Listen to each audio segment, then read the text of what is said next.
Ora viva, seja bem-vindo de novo ao Vidas com Alma.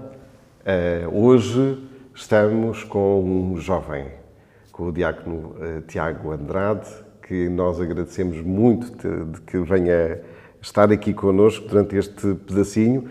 Tiago, o Tiago trouxe-nos uma alma fascinada. Uma alma fascinada porque... Bem, eu diria que... eu obviamente nasci com o pecado original, mas costumo pensar que nasci também com um certo fascínio original. Nasci com... Não sei bem definir se é defeito, se é virtude, mas sei que nasci com este fascínio original de contentar-me com as coisas simples, com as coisas pequenas, e de perceber aí o gesto de Deus, os sinais de Deus, a forma como Ele se insinua, às vezes sem nós percebermos ou sem nós esperarmos que fosse daquela forma, não é?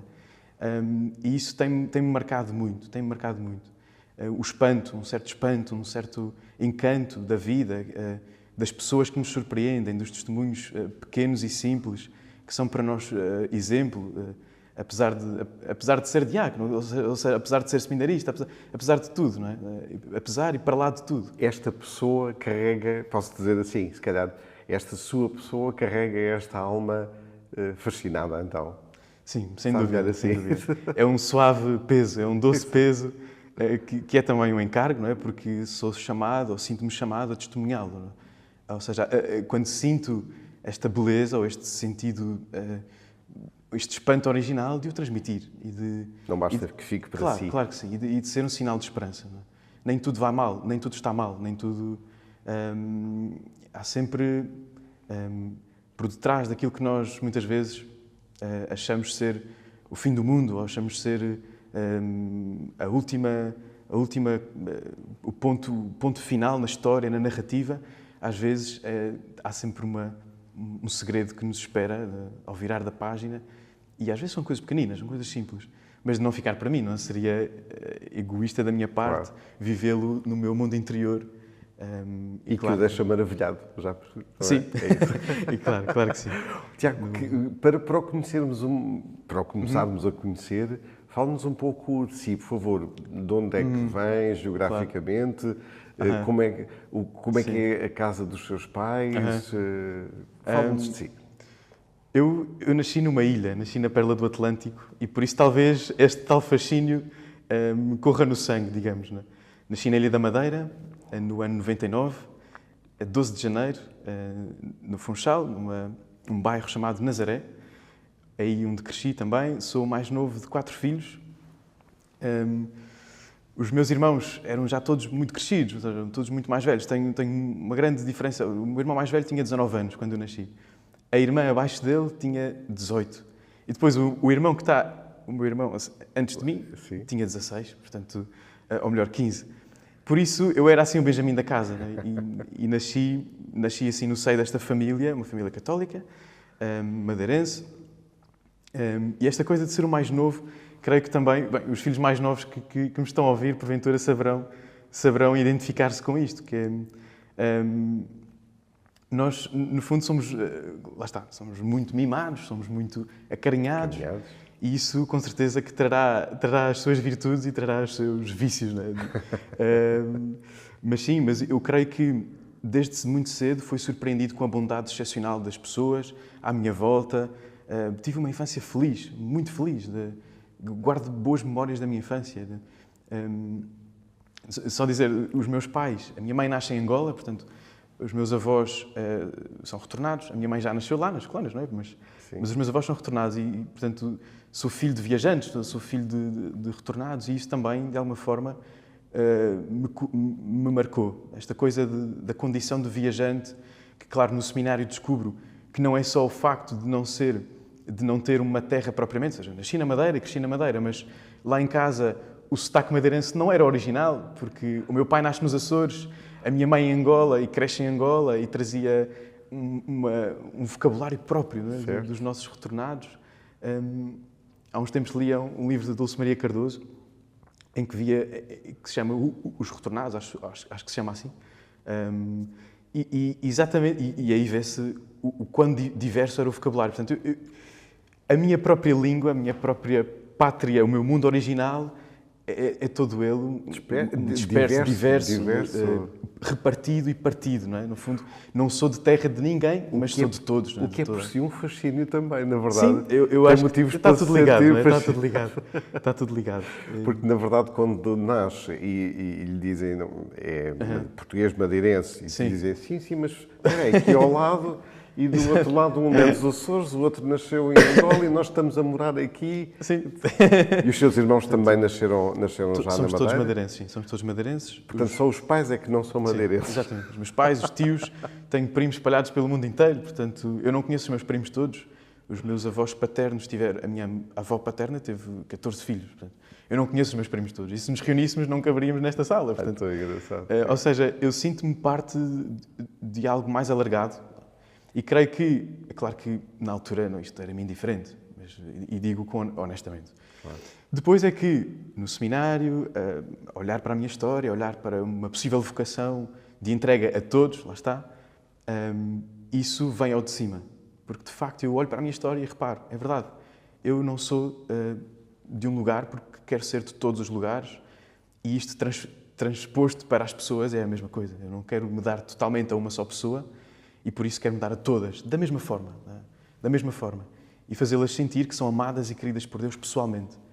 E, no fundo, abdico, não é abdicar, mas ofereço os meus projetos pessoais, a minha vida, por essa causa. Uma vida com 25 anos. Com 25 anos. Com 25 anos. Nascido no mês de... Em janeiro. Nasci em janeiro, certo. No 99. É curioso que no meio Só falta sabermos o dia para ficarmos 12, com todo dia 12. No dia 12. Certo. Fui batizado no dia 3 de abril do mesmo ano, na altura uma vigília pascal. Portanto, a minha família, que não era tão católica, ou que era mais esfriada, católicos sim, mas mais esfriados, foram à vigília pascal e ficaram, mas quer dizer, isto é imenso tempo e nós queremos é ver o Tiago batizado e nunca mais daqui saímos. E, portanto, foi uma forma de apelar e de fazer passar a mensagem também de alguma forma. Sim, também dessa forma. Portanto, antes de eu próprio... Já nessa altura já era sinal, não é? Da igreja. Já fazia missão antes mesmo de ter consciência de mim, não é? E essa infância, que é passada toda no Funchal, na Nazaré, vamos dizer, podemos dizer assim, não é? Obviamente, ainda são muito novos, guarda com certeza amizades com a malta da sua terra. Sem dúvida. Guardo bonitas amizades. É claro que a maioria nós fomos-nos dispersando, não é? Nascemos na ilha, crescemos na ilha, mas depois cada um segue o seu caminho. E habitualmente fora da ilha. E por isso foi perdendo o rastro de muitos deles, mas é curioso que o próprio tempo acaba por funcionar como filtro, não é? E alguns, os que vão ficando, vamos percebendo que são os que Deus queria que ficassem, ou porque nos marcam de uma forma diferente, ou porque nós próprios, sem termos consciência, também acabamos por marcá-los. E, portanto, há sempre um grupinho de 4 ou 5 que, mesmo depois de eu estar no seminário, o seminário é um caminho longo, né? Eu ia à casa nas férias, portanto, quando tínhamos férias aqui no seminário, ia à Madeira. E, portanto, durante estes 7 anos, encontrava-me sempre, pelo Natal, com aquele grupinho de 3 amigos. Ainda hoje o fazemos. E, claro, sempre as memórias dos tempos de adolescência. Os 3 entramos no seminário no início, seminários diferentes. Portanto, eu entro no seminário diocesano, há um outro amigo meu que entra no seminário no Colégio Missionário, na Madeira, dos Dionianos, dos Pais do Coração de Jesus. E depois há um outro que entra no seminário diocesano, mas primeiro do que eu, e portanto não nos cruzamos. E às tantas partilhávamos este fascínio da vocação no início, e depois eles vão seguindo caminhos diferentes, eu vou ficando. Com carismas diferentes com carismas também, diferentes, não é? Claro que sim. Isso é muito, claro que é muito interessante também. A diversidade é um dom para nós, não é? Sim. Para a Igreja e para o mundo. E fomos mantendo sempre o contacto. Depois da infância, lembro muito bem de uma amizade concreta em que, com uma amiga muito, desde a infância, desde a creche, e os nossos pais eram também muito próximos, e há uns tempos recebi o convite do irmão dela, que também era um bocadinho mais velho, mas nós brincávamos todos juntos desde o início, desde novos, que se vai casar e que me convidou para poder estar e poder presidir neste momento tão importante da vida dele. Portanto, ou seja, Deus já encarrega-se de nos ir cruzando, e já nos falávamos há algum tempo, não é? Mas sim, as amizades são claramente um sinal, lá está, da bondade de Deus para nós. E, no fundo, vivemos tecidos nesta grande teia de relações que nos edifica. Voltando outra vez à sua terra, sempre conhecendo só um pedacinho a Madeira, a sua paróquia ficava perto de onde residia, isto é, sim. A igreja era local? Sim, muito perto. Eu vivia numa rua, eu demorava 5 minutos a pé da igreja, portanto, da Paróquia da Nazaré, que é mesmo no bairro. Subia-se ou descia-se? Já agora só... Exato, porque estamos na Madeira. No caso, era uma ligeira descida. muito ligeira. Era mais fácil ir para a igreja do que voltar para casa, para dizer assim.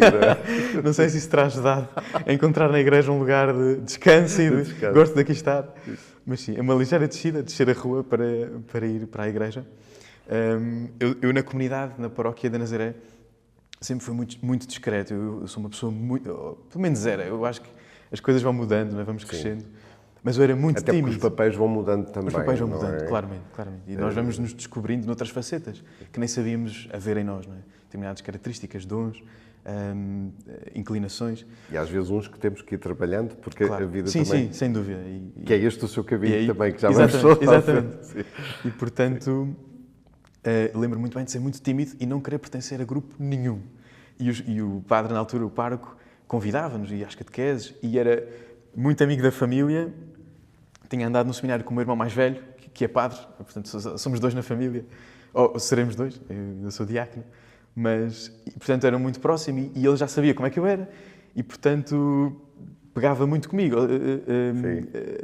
Puxava muito para estas coisas. Tu não queres ser acólito, não queres ler uma leitura, não queres...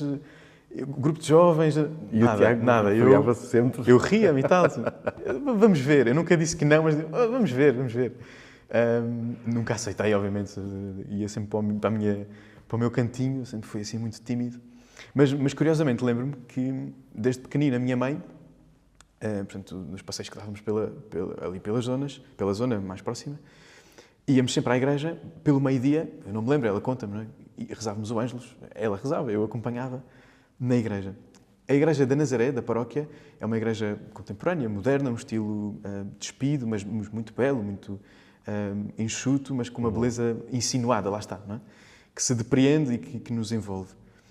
E sendo um estilo moderno, o sacrário era uma coisa enorme, uma coisa gigante. Era assim, uma espécie de paralelepípedo elevado, enorme. E a minha mãe dizia, pronto, ali está Jesus, vamos lá no instante, ajoelhamos e rezamos.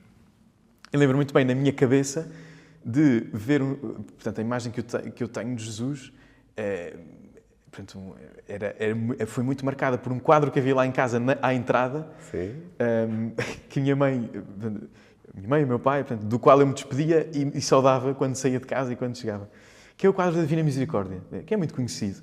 Em termos artísticos não é nada de demais, mas tem uma certa beleza, não é? Ali Jesus de pé, com a mão no peito, a outra, já não me lembro bem, a outra estendida, se não me engano, e a água e o sangue a correrem, não é? A saírem do lado. E, portanto, essa cara de Jesus para mim é mais familiar, portanto, é o meu Jesus, digamos assim, é o meu Cristo. Claro. E, portanto, eu imaginava naquele sacrário paralelepípedo o mesmo quadro, vivo, encolhido, espremido, ali de pé no sacrário. Portanto, quer dizer, para mim Jesus era esta relação inicial com ele. Eu não me lembro, a memória mais antiga que tenho, Jesus já lá estava. Portanto, não me lembro de um dia ter descoberto Jesus é uma pessoa. O meu Deus, o Deus em que eu acredito, é uma pessoa e está viva. Porque, no fundo, sempre esteve, não sei explicar, há coisas que é difícil explicar. Esteve sempre consigo. Sempre esteve. E, portanto, a oração era conversa simples, de criança, não, as preocupações de uma criança. Não. Mas lá está, esta ideia de um Deus vivo, uma pessoa viva com quem eu falo, e hoje converso muito com Ele. Hoje é claro que, como seminarista, como diácono, nós somos educados na liturgia, sobretudo na liturgia das horas, que vai marcando o nosso dia, com os salmos, com as leituras. E eu fui-me configurando esta forma, este formato de rezar que marca o dia, não é? Que nos pauta o dia, as horas do dia. Mas converso muito com Ele. E creio que é uma herança de pequeno, conversar com Ele. Lá está, esta imagem de um Jesus de pé, vivo, à espera de mim no sacrário. Não é? E que, pronto, depois foi crescendo, obviamente, e estas ideias vão-se purificando e vão-se maturando, mas a ideia está lá, ou seja, o fascínio inicial, como dizíamos no início, o fascínio inicial está lá. Não é? E estes pontos que vão pautando a nossa vida, não é? Que vão fazendo de nós também quem somos, não é? E num jovem, obviamente, eles estão muito mais presentes e vemos isso do Tiago, não é? Este fervor das escolhas.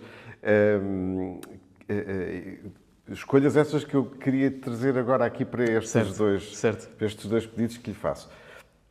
Estão aqui duas imagens. O que eu lhe pedia era para dizer o que é que está a ver, porque quem nos está a ouvir na Rádio Canção Nova também depois não tem acesso às imagens, não é? Mas para quem nos está a ver, se pode ver as imagens e depois virar para a câmara e dizer-nos, das duas, qual é aquela que tem mais a ver consigo?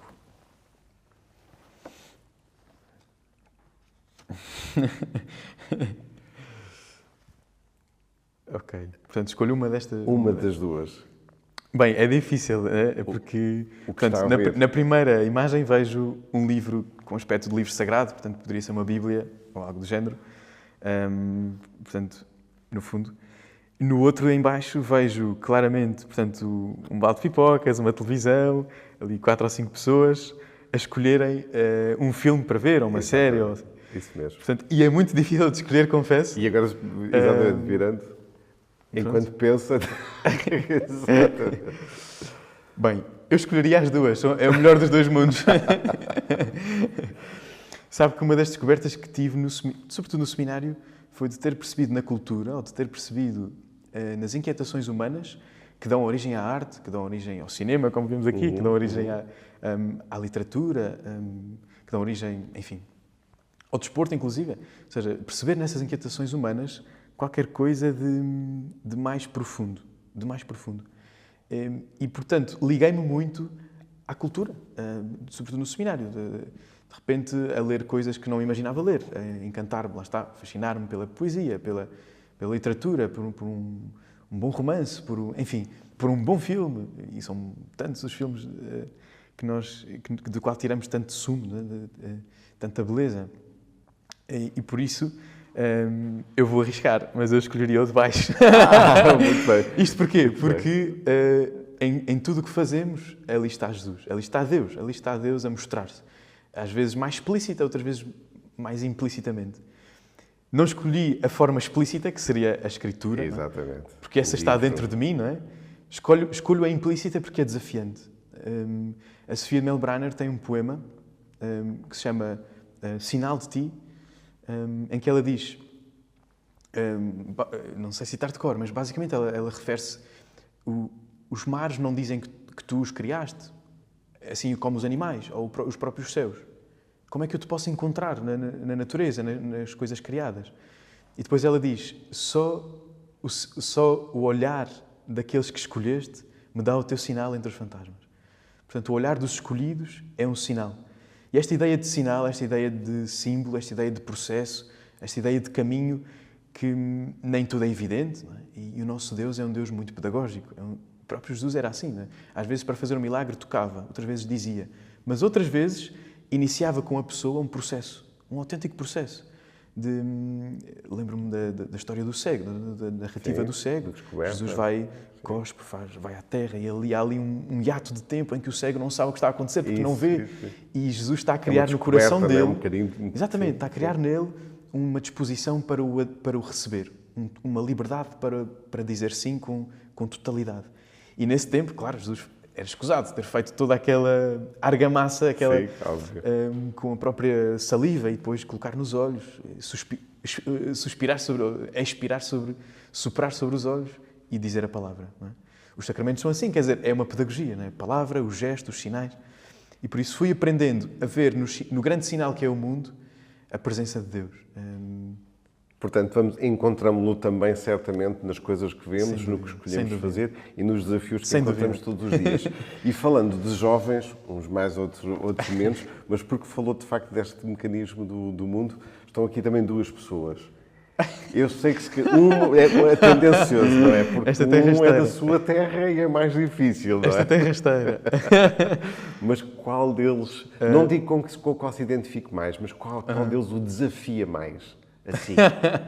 Portanto, na primeira imagem vejo o Ricardo Araújo Pereira, uma figura conhecida do humor português, que aprecio muito mesmo. Eu sou fiel a todas as semanas ao domingo. Sim. Não é? E depois, do outro lado, do Cristiano Ronaldo, não é? Que é madeirense. E, portanto, fala mais alto. Não é? Fala mais alto. E, claro, desde pequenino. Mostro, não é? Sim, por favor. E desde pequenino que claro, o Ronaldo é um herói para nós, não é? Sim. O que é que queres ser quando for grande? Queres ser futebolista, queres ser como o Ronaldo, obviamente. Que veio da minha terra e que de repente cresceu e que é um exemplo claramente de trabalho, de dedicação, de esforço. Não é? E no fundo aquilo que estávamos a dizer, não é? De que as coisas não nos são adquiridas e que precisamos de aprimorá-las, precisamos de trabalhar o dom que Deus nos dá. Também vejo isso no Ricardo Araújo Pereira, obviamente, claro, e é tanta gente. Mas se tivesse de escolher, escolheria o Ronaldo. É mais forte do que eu, é mais forte do que eu. Tiago, há pouco estávamos a falar e das várias coisas que estava há pouco a dizer, houve um conjunto de questões que se me vieram aqui à cabeça para lhe colocar. Estávamos a falar de outra coisa, mas eu quero ver se as consigo elencar por forma a que possamos ter aqui mais um dedinho sobre si e sobre a sua vocação. Um jovem que descobriu a sua vocação, imagino eu, há uns 15 anos? Sim, Para aí, sim, com 10 por aí, anos, sim, 12, por aí. Estou a imaginar. Sim. Num tempo onde já havia internet, já havia distrações, já havia telemóveis. Sim. Portanto, todas as coisas que nós hoje em dia dizemos que é aquilo que afasta os jovens de encontrar a sua vocação. Porquê é que não foi outra a sua vocação? Sim. Podia ter sido. É a pergunta de 1 milhão de euros que nem eu sei responder. E juro que já pensei sobre isto. Não é? Porque não outra... é mais forte do que eu. O facto de ter crescido numa família cristã, ou por ter feito um caminho normal de um jovem da minha idade cristão, às vezes faz-me ver que o meu testemunho não é assim tão fascinante quanto isso, não é? Porque não houve uma conversão, não houve uma viragem, não houve uma coisa espetacular, não houve um sinal evidente. Uma luz. Deus nunca foi evidente comigo. Essa é das coisas que eu agradeço.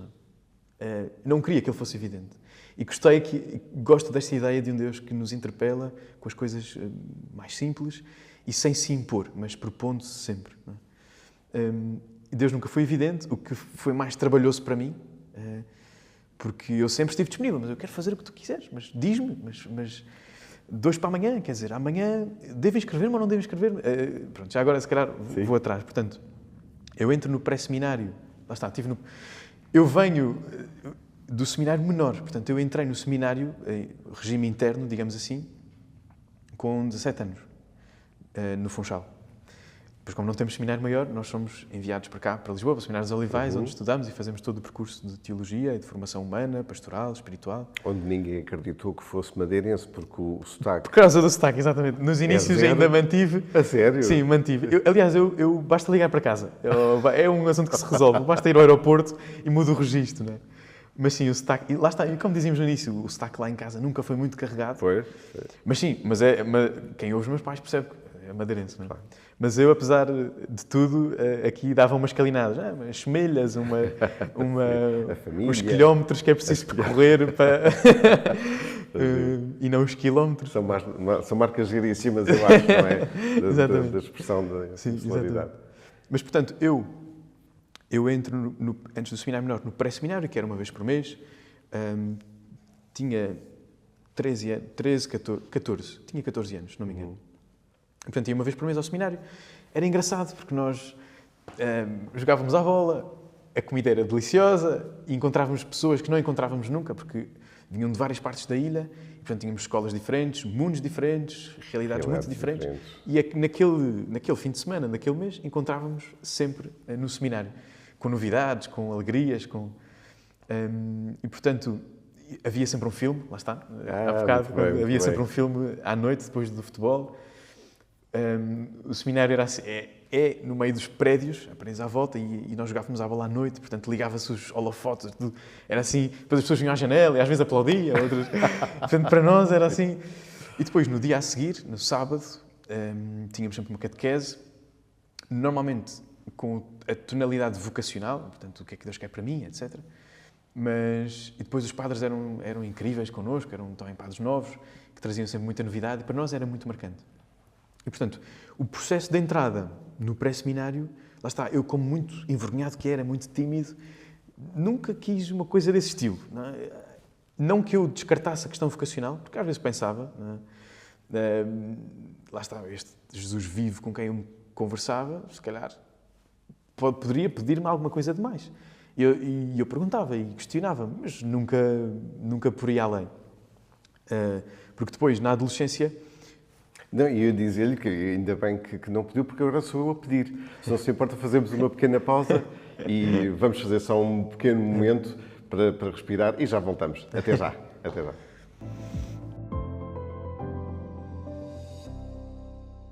Seja bem-vindo de novo ao Vidas com Alma. Estávamos a falar e estamos a falar com o Tiago Andrade, diácono, trouxe a sua alma fascinada e, com muita sinceridade, nós também estamos muito fascinados com o que nos conta, Tiago. Estávamos a falar sobre este percurso que está a fazer, vínhamos do pré-seminário, ainda na Madeira, mas depois, como é que se faz o salto para Lisboa? Muito bem. Portanto, nós, o pré-seminário, normalmente é para os miúdos mais novos, portanto, ali a partir do 7º ano da escola até aos universitários. Não é? Mas estão no seminário? Estão lá? Residem lá? Não. O pré-seminário é uma vez por mês, portanto, estamos nas nossas casas, na nossa vida normal, na escola, na faculdade, e uma vez por mês pernoitamos no seminário, um fim de semana. Isso é o caminho de pré-seminário. Eu entro... Bem, eu na verdade não queria muito entrar, lá está, a minha personalidade, é muito tímida, etc. E na semana dos seminários, o meu pároco foi às catequeses convidar. Então, quem é que gostava de ir visitar o seminário? É assim, assado, é giro, vão gostar. Então, quem é que... E quando chegou à minha catequese, nós estávamos muito perplexos. A forma como ele descreveu o seminário apelou-nos, sensibilizou-nos, mas ao mesmo tempo todos muito envergonhados, olhávamos uns para os outros e às tantas já cochichávamos, se tu fores eu vou, se tu fores... E quando o primeiro mete o dedo no ar, depois nós metemos todos não, éramos 3 ou 4. E eu deixei-me levar, pronto, vamos lá. E quando chego no dia, da minha paróquia não havia ninguém do pré-seminário. Não sei como é que aconteceu, se esqueceram, se foi só o fogo do momento. Mas fiz grandes amizades lá, apesar de tudo. E havia, pelo menos, 2 jovens da Nazaré que já não estavam no pré-seminário, mas no seminário a residir, portanto, em regime interno. E, portanto, havia sempre caras familiares. Vou estando no pré-seminário e, às tantas, chega ali a uma fase da vida em que já podemos mudar para o regime interno do seminário menor, que é no secundário, portanto, do 10º ao 12º ano. E, portanto, quando eu termino o 9º ano da escola, no pré-seminário, no último encontro, no mês, fizeram-me um convite. Então, a igreja tem para ti um convite. Gostávamos que pudesses experimentar uma coisa nova, etc. Sempre com uma grande introdução. E eu já a ver o que era. Convidamos-te a entrar no seminário para o ano. Inscreves-te nesta escola. Portanto, era numa escola secundária com quem o seminário sempre teve uma parceria, digamos, uma articulação. O curso, és livre para escolher o curso que quiseres. Aconselhamos este, mas és livre. E pensa bem, depois voltamos a falar. E eu fui para casa com o coração a 1000 a hora, eu não queria nada, eu estava tão bem no meu cantinho. Depois, às tantas, obviamente, que tive de dar uma resposta e respondi que não. Nem disse aos meus pais.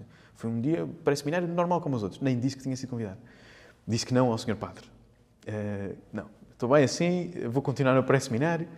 No ano a seguir, volto a fazer o convite. Eu digo que não outra vez e desta vez saio do pré-seminário e digo, não, acabou-se mesmo. É assim, não me incomodam mais. Exatamente. Mas o facto é que eu sempre tive algumas questões. Portanto, eu nunca tive completamente... Nunca foi um não límpido. Sempre foi um...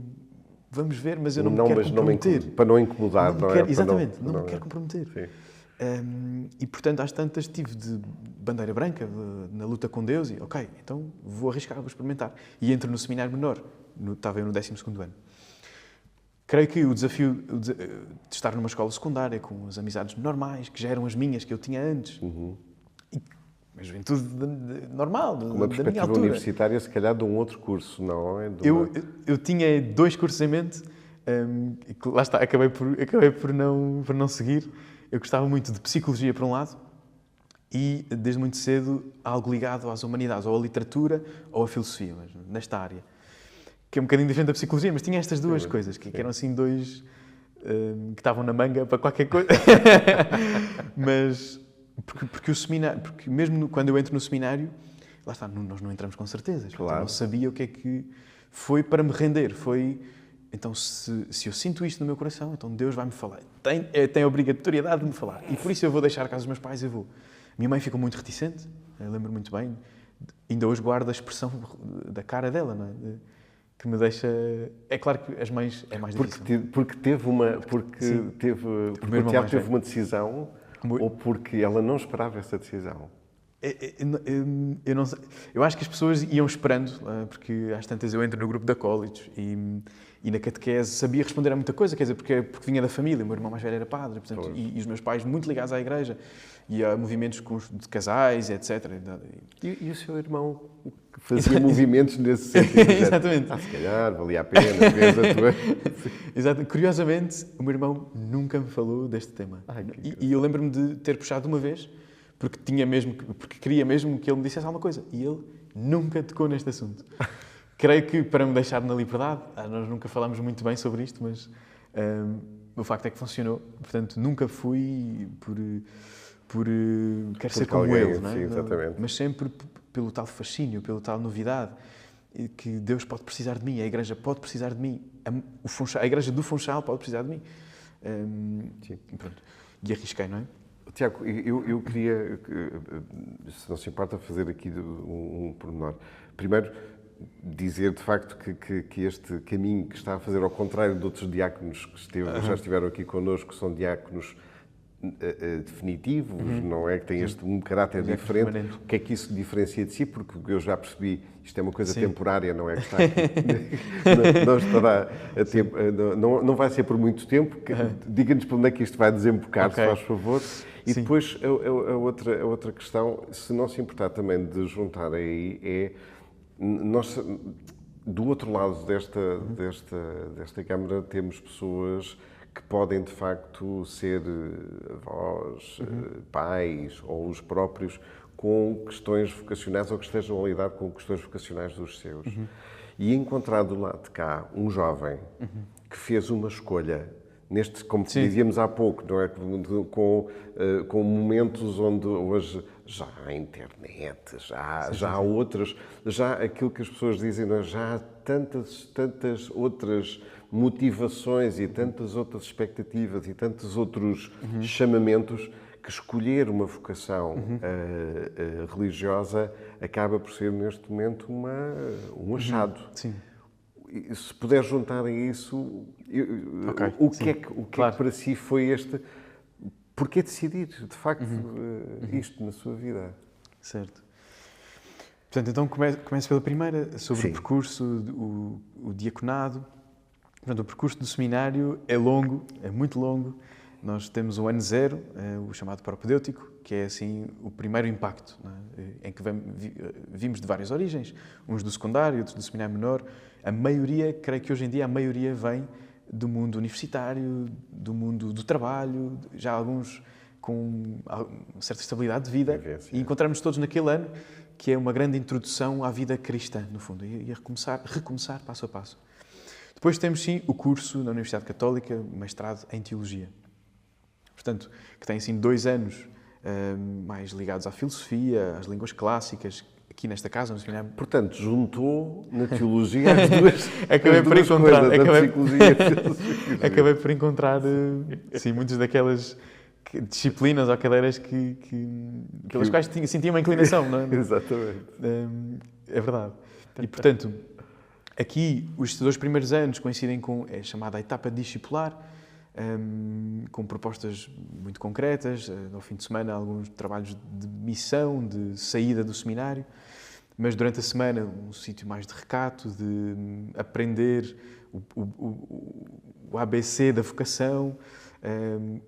Será que Deus me chama? Como é que Deus me chama? E a minha história? E eu? Quem sou eu? Portanto, é assim uma etapa de seguimento de Jesus de começo. Esclarecimento. Esclarecimento, sim. Esclarecimento, para que não haja novidade. confusões. Claro que sim, claro que sim. E graças a Deus o seminário tem uma estrutura que nos confere um grande acompanhamento, a vários níveis. E, portanto, ninguém sai daqui indiferente. Não é? Não saímos daqui padres acabados e check. Não é suposto. Não é? Claro. E os que saem sem serem padres, os que saem porque encontraram outra vocação ou porque aqui descobriram outra novidade, outra vocação, outra beleza de vocação, saem sempre marcados. É inevitável, não? Marca sempre. Claro. Portanto, e isso é um caminho que pode acontecer. Isto sim, para quem nos está a ouvir, isto não é... Sim. Não é um forno que nós entramos e temos de sair com o produto final. E creio que hoje em dia é algo completamente aberto. Nós sabemos e falamos todos, quer dizer, se Deus quiser, não sei o que Deus quer, eu estou à procura e Ele com certeza tem muito para me dar e estou aberto ao que Ele me quiser dar. No fundo, e graças a Deus, é este o ambiente que nós vivemos. Ninguém entra cá com a certeza. Não é? Eu, quando for padre, está em aberto. A diferença entre nós, que aqui vivemos e que decidimos-nos por este caminho, se calhar mais radical, dos jovens, se calhar lá fora, outros cristãos, ou que não estão no seminário, é que nós admitimos que isso é uma possibilidade e estamos abertos a recebê-la. Não é? E se calhar, eu antes de entrar no seminário tinha estas questões e não admiti. Houve uma fase em que não admitia que fosse uma possibilidade. Isso é para alguém. Alguém há de querer. E bendito seja Deus. Em princípio, para mim, não há de ser. Também tive fases, não é? Sim. Mas pronto. Mas esta é a grande diferença. É que nós estamos abertos. Não é que nós já sabemos ou que Deus já nos falou ao ouvido. E aqui aprendemos uma escuta característica. Não é? Temos um orientador espiritual, um diretor espiritual que vive connosco, que nos conhece, com quem nós partilhamos a nossa vida. Entramos sempre com um grupo que se chama o curso, não é? O meu curso, que é quando eu entro no ano 0, entram comigo, na minha altura éramos 21, de várias partes do mundo até. Não é? Tivemos um seminarista no meu ano da Índia, tivemos 3 de São Tomé, tivemos depois 4 madeirenses, éramos nós, 2 de Aveiro, portanto, uma diversidade de culturas e de maneiras de ser cristão e de viver a fé. E, portanto, acompanha-nos até o fim, este grupo, esta grupeta, estes 12 apóstolos, no fundo, que é mais do que 12. Chegamos ao fim, alguns vão saindo, obviamente, entramos 21, hoje somos 9. Já terminamos, lá está, portanto, o diaconado, terminamos, este é o último ano da nossa formação. Agora, 2, os de Lisboa, foram já ordenados padres, já têm a sua missão, onde começar o ministério, as alegrias do início do ministério. Outros regressam às suas dioceses, todos regressamos às nossas dioceses, não é? Mas outros ainda não são diáconos, porque depois as dioceses têm os seus ritmos, não é? O 6º ano do seminário corresponde ao ano de aulas internas do seminário, portanto já terminamos o curso propriamente dito na universidade. E, portanto, temos aulas mais direcionadas para a vida pastoral, nas paróquias, até no acompanhamento. É um currículo muito diverso também. Desde a psicologia e a relação com a pastoral, até à comunicação. Psicologia. Voltamos à psicologia. Voltamos à psicologia. Mesmo a comunicação, agora estava a lembrar, portanto, a comunicação e a pastoral, a homilética, o que é fazer uma homilia, como fazer, o que não é uma homilia. O acompanhamento espiritual, como acompanhar, o acompanhamento vocacional, como propor a vocação. E depois os níveis mais do direito, de tratar de processos, tratar da dimensão mais administrativa da paróquia. A própria gestão, provavelmente, a gestão paroquial, também, de garantir que as coisas correm bem, são transparentes. E que isso é também a nossa vocação. Zelar pelos bens, zelar pela igreja, pela comunidade. E aqui, neste último ano, aprendemos estas coisas mais direcionadas. É obrigatório passar por esta fase. Isto é, o diaconado é uma fase... À falta de melhor palavra, volto a dizê-la, não é? Obrigatória no caminho, ou pode ser feita toda a formação e depois terminar no sacerdócio simplesmente? Pronto, então, portanto, o sacramento da ordem é um sacramento que tem graus, não é? Portanto, tem 3 graus. O primeiro grau do sacramento da ordem é o diaconado. Portanto, inevitavelmente, é um caminho por onde passamos, que é claramente uma questão vocacional, portanto, não é só um degrau que eu tenho de subir, não. Eu compreendo-me assim, eu compreendo-me o que quer dizer diácono. Diácono é aquele que serve, não é? Literalmente o que serve à mesa, o que está para servir. E a minha vocação enquanto diácono, embora seja provisório porque está em ordem ao presbiterado, ou seja, a ascender ao 2º grau, mas não deixo de ser diácono, não é? Portanto, também sou permanente. Tenho em mim esta marca do diaconado, em que, no fundo, nós aprendemos a configurar-nos e a ser sinal concreto, no mundo de hoje, de Cristo servo. Desta faceta da pessoa de Jesus. O serviço, o lavar os pés, o estar atento, o olhar pelos mais fracos. E por isso é que, no diaconado, nós temos um tempo de estágio pastoral mais alargado do que os nossos colegas mais novos, não é? Portanto, nós vamos tendo aos fins de semana, temos sempre uma paróquia onde vamos durante 2 anos, é a nossa paróquia de estágio. E os do último ano, os do diaconado, ou mesmo que ainda não tenham recebido o sacramento propriamente, mas já estão no último ano, têm mais tempo de pastoral, de estar no mundo das pessoas, de estar na paróquia, de aprender a estar. E não só a fazer coisas, não é? E claro, e a fazer as coisas certas, no momento certo. E não só porque tem de ser, não é? Certo. E, portanto, e a dimensão da caridade, não é? Olhar pela caridade, pelo mais fraco. Nós tivemos uma experiência belíssima este ano, que foi colaborar com a comunidade de Vida e Paz. Foi pouco tempo, porque foi assim já quase a terminar o ano, foi muito pouco tempo, mas marcou-nos a todos. Íamos para ali, para a Gar do Oriente, em baixo, na estação, e a ideia seria, chama-se Conversas com Vida, não é? Parecido ao nome, Vidas com Alma, Conversas com Vida. E a ideia é, nós vestíamos o colete da comunidade de Vida e Paz, e estávamos ali, e conversávamos com as pessoas, e estávamos por ali. Portanto, o que tínhamos para dar era dar àquela pessoa o sentir-se, a experiência de se sentir ouvida, a experiência de se sentir acarinhada e alguém que se preocupa comigo.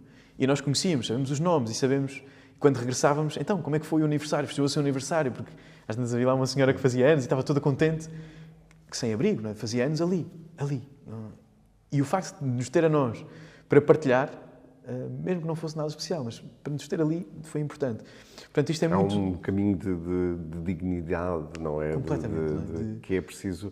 Que é muito humano, muito divino também, muito evangélico, mas sobretudo humano. Não é? E é muito necessário, não é? De facto, se há alguma coisa que podemos fazer, é conferir dignidade.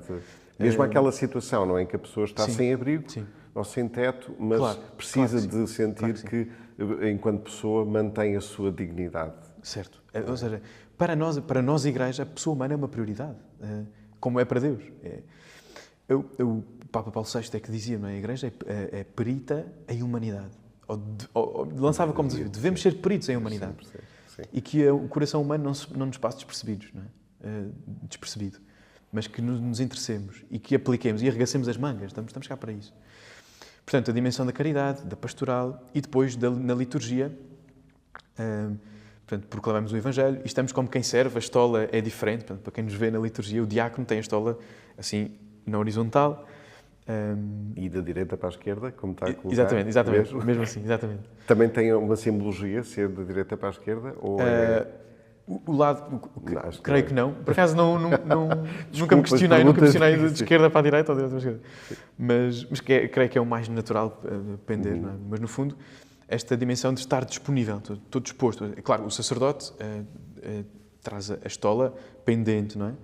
Nós, porque é um grau diferente, trazemos-la horizontalmente e depois há uma veste litúrgica muito própria nossa, que é a dalmática, que é parecida a uma casula, mas não é de toda uma casula, portanto, que é no fundo a tal veste de serviço que remonta às origens da indumentária romana. Era aquele que servia, não é? Vestia-se assim, não é? E nós assim também, não é? Portanto, a dimensão de serviço na liturgia é o que nos cabe. Portanto, preparar o altar, preparar os dons, o serviço da palavra, uma atenção à palavra de Deus, proclamá-la e na vida também, ou seja, anunciá-la. Uma certa dimensão pedagógica de dar a entender, dar a conhecer o sentido da missão, não é? Que nos cabe a todos, mas a nós de forma mais concreta. E, portanto, depois já podemos dizer assim, já podemos, mas não é como se fosse uma coisa alcançada, não é? Claro. É nosso serviço, faz parte do nosso ministério enquanto diáconos, por exemplo, batizar, presidir ao matrimónio, ao casamento. E, portanto, isso são coisas que nós já vamos fazendo. E que fazem parte da vida da comunidade, não é? Completamente. Não é até completamente. E para nós faz-nos muito bem. O acompanhamento até à sepultura. Sim, não é? exatamente. Estas coisas fazem parte da vida. No início da vida, no fim da vida, o amparo mesmo. da família, o ser uma palavra, ser um ombro amigo. E ser rosto da igreja e de uma igreja que serve, não é? E que está aqui para servir e para introduzir os filhos na igreja, na família, a grande família, etc. Portanto, Tiago, eu vou pegar, desculpe, claro. exatamente neste ponto, para irmos à segunda questão, e eu vou, aproveitando, se calhar, o que estávamos a falar, para tentar até caracterizá-la um bocadinho melhor. Será que é esta vontade ou esta necessidade de acompanhar durante um período, estar disponível para acompanhar durante mais tempo a vida de uma comunidade, ao contrário do que hoje vemos, não é? Sim. Tudo efêmero, muito rápido, muito pouco compromisso, e é esta necessidade de forma comprometida, acompanhada, ter que acompanhar uma comunidade que afasta, vamos dizer assim, digo eu, que afasta os jovens de encontrar ou de olhar para a sua vocação de uma forma, seja ela qual for, não é? Mas também olhar para a vocação sacerdotal. O que é que o jovem Tiago diz disto? Não sei, olha, eu tenho pensado sobre isto, de facto. Não é? O nosso reitor, o Padre Zé Miguel, costuma dizer que nós falamos muito de uma crise vocacional. Não é? O mundo fala de uma crise vocacional, a Igreja fala de uma crise vocacional. E, surpreendentemente, o nosso reitor costuma alertar-nos. Atenção, a crise que vivemos é mais do que vocacional, é provocacional. Porque vocação vem de vocar, ou seja, do verbo chamar. Deus chama, e Deus chama. Hoje como ontem, e como chama hoje os apóstolos. Continua a chamar, e disso estamos certos, é uma questão de fé. Então porquê que não vemos? Porquê que os seminários estão vazios? Porquê que as paróquias estão com falta de padres, as dioceses com falta de padres? Ou mesmo a vida consagrada, do ramo masculino, feminino. Porquê? Não é? A dimensão provocacional, se calhar acanhamos-nos, ou se calhar deixamos de falar, ou se calhar deixamos de falar com entusiasmo sobre isto. Mas também, claro, a geração de hoje é uma geração diferente. É verdade. É a minha geração. Eu compreendo-me dentro destes parâmetros, ainda que muitas coisas sejam diferentes. Quando era miúdo, as crianças hoje em dia, com 2, 3 anos, já têm telemóvel, vão ao YouTube, veem os vídeos que querem. A minha geração não é assim. Tínhamos os telemóveis assim mais graúdos, mas éramos crianças. Eu tive o meu primeiro telemóvel com 6 anos. PlayStation, jogos de computador.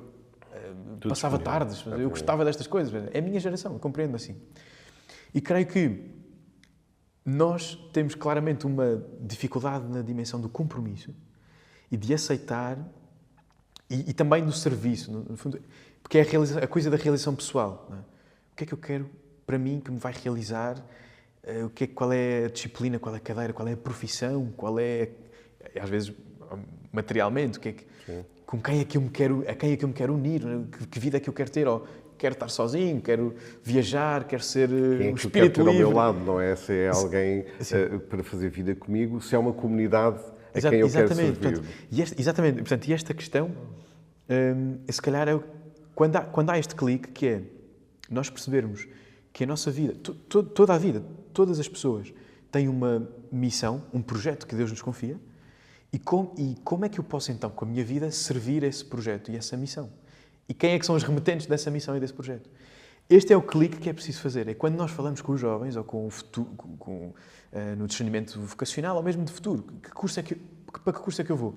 É colocar subtilmente esta questão. Muito bem, fazes bem em pensar. Não te esqueças. Com que curso é que tu vais servir melhor? Ou a quem tu vais servir com esse curso? E Deus? Chama Deus para o barulho. O que é que Deus poderá querer para ti? E é aqui que às vezes entra então esta questão. Ok, então há pessoas que dão a vida por esta causa. Dando como padres, como missionários, como irmãs. E será que eu posso estar dentro deste grupo? E é aí que começa tudo. Não é? E Deus vai se manifestando aos poucos. E eu vou aproveitar esta mensagem que acabou por dizer, que o tempo na nossa conversa voou, literalmente. Pois é. Voou, literalmente. E aproveito para vos convidar a que na próxima semana volte a estar connosco, no Vidas com Alma. Teremos uma nova alma a estar a falar aqui connosco.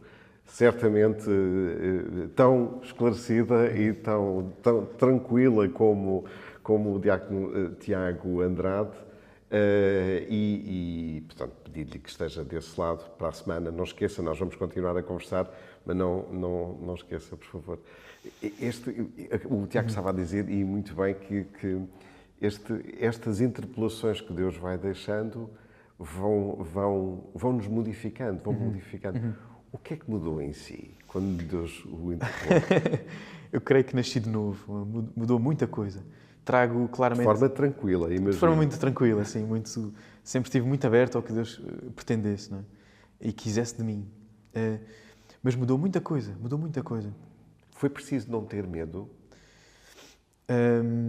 Foi preciso não ter medo. Foi preciso ter um certo espírito de arriscar. É essa a mensagem, não é? Não claro tenham medo. Claro que sim.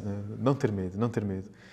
E de arriscar uma praia maior, não é? De fazer-me ao largo e de sair da minha ilha, não é? No fundo, fazer-me ao largo literalmente, não é? Isso mesmo. Sair do meu espaço e aceitar um espaço maior, não é? Por isso é que o celibato não é tanto algo do qual nós nos privamos, mas é uma coisa que nos potencia, é um dom que nos potencia, que nos é dado por Deus. Não para nos sentir a falta de qualquer coisa, mas para nós remetermos, canalizarmos toda essa energia, essa vocação, esse amor, essa doação a um lugar maior, a um espaço maior, a um povo, a uma comunidade concreta. E a comunidade será o lugar onde eu me entregarei e onde eu me consumarei. Eu concretizar-me-ei no amor a essa comunidade, que não sei qual é. Não é? Toda essa disponibilidade, não é? Sim. E esse é o grande clique. É quando a própria concepção do que é ser padre foi mudando aqui no seminário. E creio que bem, foi um parto, não é? Foi um parto de um novo Tiago chamado, não é? Um discípulo que nasceu no coração de Deus. E a grande diferença foi esta. Eu percebi que